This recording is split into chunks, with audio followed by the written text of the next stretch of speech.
And welcome back to the programme, everybody. It's the Bestie Fave music slot on the programme. This time it's Sharon Corr talking about her favourite music. Sharon, you're very welcome to the programme. Thank you.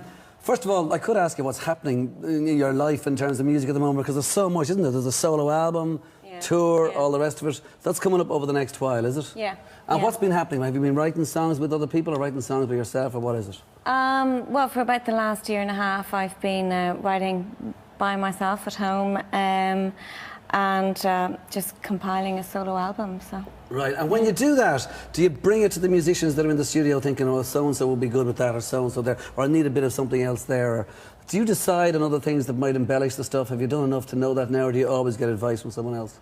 No, I pretty much decide now myself. I have a lot of experience of the music industry at this stage. You know, with the Corrs, we used a lot of different producers, a lot of different musicians. Although I would say that if we have, the Corrs had a great band, Anto Drennan, Keith Duffy, Jay Duffy as well, and they're with me now, and we're working on the new songs. And we actually just went in last week to the studio for the first time. It was the first time they heard the songs that I'd written. And it came together really well, and we loved it. So it's looking good, is it? Yeah, I was really happy, because you don't know when you're writing how it's going to work on stage. You kind of hope, and the thing is that, you know, I write because I want to tour. I love music, so I just want to keep touring, and I want to work as a musician. Okay, well, let's take a look then at some of your choices music-wise. Just as a song you picked from a band, which wasn't the band itself necessarily. I don't know if you're a Razorlight fan, but you did pick that American song they have, the In America thing. Yeah. What is it about that? Is it just the catchy pop songness of it all?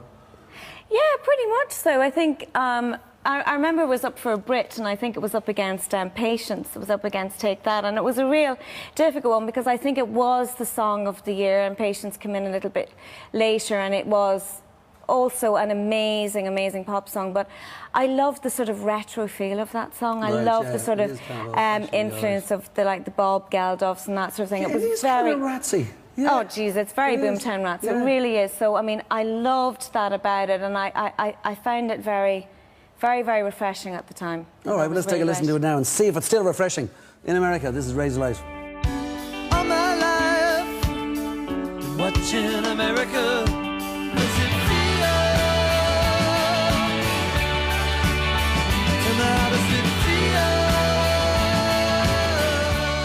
There you go, that's music from Razorlight. Sharon Corr is here talking about her favourite music. Sharon, some of the other ones, but you picked Fleetwood Mac. Now, that was pretty obvious, really, in some ways. Now, why would I say it was obvious? Are we going back Patrick's Day to the famous gig in London or whatever? And do you remember they were on stage with you and all that? Well, I mean, I have to say, you know, Fleetwood Mac was a massive influence. And for me, actually, a lot of my influences would be late 60s, early 70s.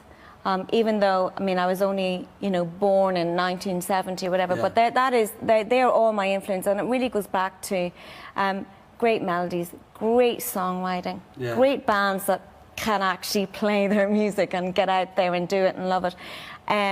But, you know, Dreams was a song that we covered mostly by chance. It was there was a tribute album to Fleetwood Mac, and you know, we got asked to do it, and Dreams was available. We were really, really, really lucky. And it was funny because we'd already had huge success in Australia and places like Denmark and stuff, but and in Ireland also we'd had, you know, quite substantial success, but we really hadn't broken the UK, which is a market you need to break. And when we did Dreams, it worked on radio. And then we were able to do St. Patrick's Day in the Albert Hall, and that was a real turnaround it was a real milestone for the band. And, what was it like for Caroline, doing this, and then your man Mick Fleetwood doing this? I think at the time we were kind of so young that you didn't really understand, you know. Oh, sorry, no, I didn't mean that. I did. But you did. But, you know, I think you don't... There's a great thing about youth that gives you the confidence to do just whatever, whereas when you get older, you sort of analyse everything. You think, oh, my God, that's Mick Fleetwood. It was a little nerve-wracking for Caroline, but he was just like this gentle giant. He was so lovely and so happy to do it.